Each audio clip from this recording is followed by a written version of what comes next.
Welcome back to our channel, Know the City, where we'll let you fall in love with the cities before you even visit them. Last week we talked about the peaks around Table Mountain, and our main focus was the Devil's Peak and Table Mountain. Today we're going to continue talking about the peaks around Table Mountain, and our focus is Lion's Head, Signal Hill, and the 12 Apostles. Lion's Head is a mountain between Table Mountain and Signal Hill. Lion's Head's peak is 669 meters above sea levels, or 2,195 feet above sea level. The peak forms dramatic backdrop of the city of Cape Town and is part of the Table Mountain National Park. In the 17th century, the peak was known as Leeuwen Kop Lion's Head by the Dutch, while Signal Hill was known as Leeuwen Straat Lion's Tail, as the shape resembles the crouching of the lion. The English in the 17th century called the peak Sugarloaf Mountain, yes, just like one in Brazil. In 1897, gold was discovered on the Lion's Head. A shaft was dug that sank to the depth of more than 30 meters. However, the grade of the gold was too low and the mine closed in the following year. Later, the shaft was filled in and the small hole is all that remains today. Lion's Head is known for its views of the city, the Atlantic seaboard, and the Robben Island, where Mandela was prisoned for 27 years. The hour-long walk to the top of Lion's Head is really common during a full moon, which means that you can do night hiking.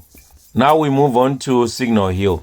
The Signal Hill, or Lion's Ramp, is a landmark flat-topped hill located next to Lion's Head and Table Mountain. Together with the Lion's Head and Signal Hill, it looks like a lion sphinx.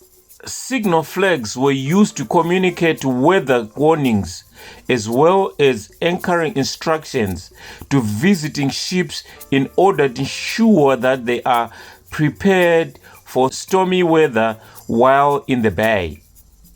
Similarly, the ships could use flags to signal for assistance if, for an example, an anchor line parted during a storm. The Signal Hill is known for the noon gun that is operated by South African Navy and the South African Astronomical Observatory. During weekdays, Monday to Friday, the cannon gun goes off at 12 afternoon without fail.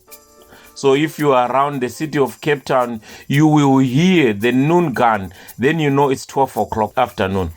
In the near future, we'll give you a slot on this channel about the noon gun from the Signal Hill, so stay tuned. The guns on the Signal Hill were used to notify the public when a ship was in trouble and there's a possibility of casualties on the coast near Cape Town. 3 guns will be fired and then followed by a single gun as an answer. There is a road to the summit, and the vantage point provides views over the Cape Town city center and Atlantic seaboard, including the dawn and the sunset. There are several tombs or kramats on the hill for Muslim missionaries and religious leaders. The most visible one, a white square building with a green dome, is for the Sheikh Mohammed Hassan. They are still visited by some of local Muslim people here. There's a parking lot on the top of the Signal Hill. On Signal Hill, there are simple things to eat and mats provided for watching the sunset. Its slopes are also used as a launching point for paragliders. We'll also talk about paragliders on this channel, so stay tuned.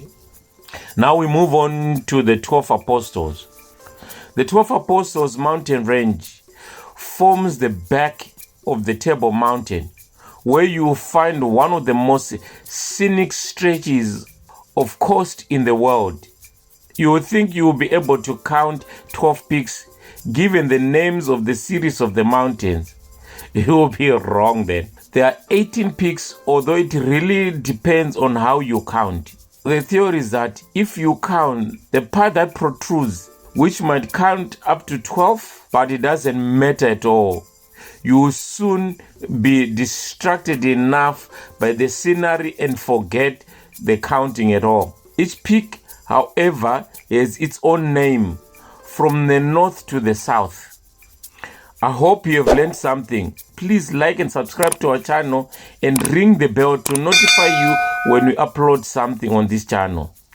Next week, we are talking about Long Street. It's the street that is flooded with clubs and bars, restaurants side by side from the beginning of the street right to the end of the street. So don't miss out next week as we talk about Long Street. Thank you for your support. Bye.